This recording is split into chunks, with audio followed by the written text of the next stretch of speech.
He turned to Joseph with a confounded look on his face. "I see you managed to capture one, but I'm a little confused as to why I am needed for this. The beast is dying. Unable to become a spirit again during the day is costly for Hellhounds." Kneeling down close to its gnarled snout, its smell engulfed Cedric's nose. The scent held a salty musk fragrance that caught his attention. "This is not any hound. It is a Coinn Iotair. He's a long way from home if he is." "Precisely," Joseph creaked and popped as he knelt next to Cedric. "The witch woman said there was a chance if you fed on the beast that maybe you could tell—" "What did you just say to me?" Cedric's eyes shot a furious glare as he stared at the undead man next to him. His voice came through his clenched teeth in a growl. "The witch woman said for me to do what?" "Lord Cedric, there are no living souls near the beast. We undead can see souls and knew immediately what you were." So, this is a little fun passage. And of course, a lot of the stuff I've been sharing is just in the first couple of chapters or so, at least the first 10 chapters. First off, Coinn Iotair are very specific to the whole Scottish, Irish, and UK. They're more Arthurian in stories. They're a derivative, really, of the Kushi, which is more of a Celtic black dog.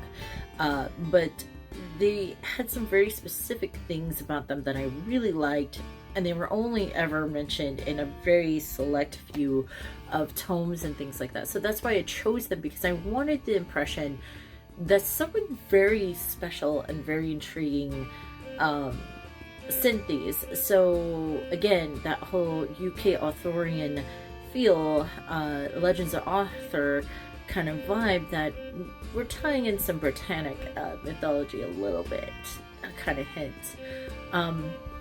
Regardless, there's other things going on here, right? Joseph is undead, and the undead was really, really a pivotal part.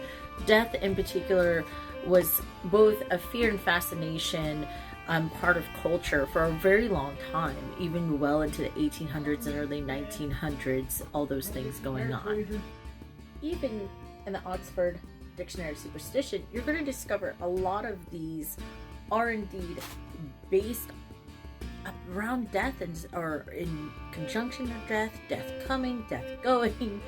But it's very interesting because the superstition in the Dark Ages was if you died before fulfilling your purpose, you were coming back as either an undead zombie-like thing, a vampire, or a werewolf, or something. So you would be coming back to steal the living away from their ability to also fulfill these things.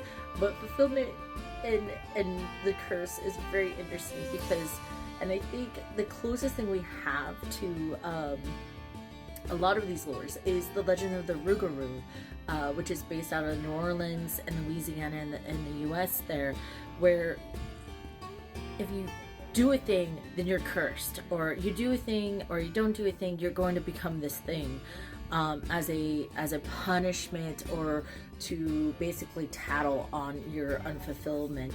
So those are the different things that we see a lot of in the Dark Ages and those early histories and mythologies. If you want to hear more about the Rougarou, you can check out my interview on Eerie with Travels, or at Eerie Travels, and you can find them here on TikTok and other areas. But yeah, check out those local legends and see how they correlate with death.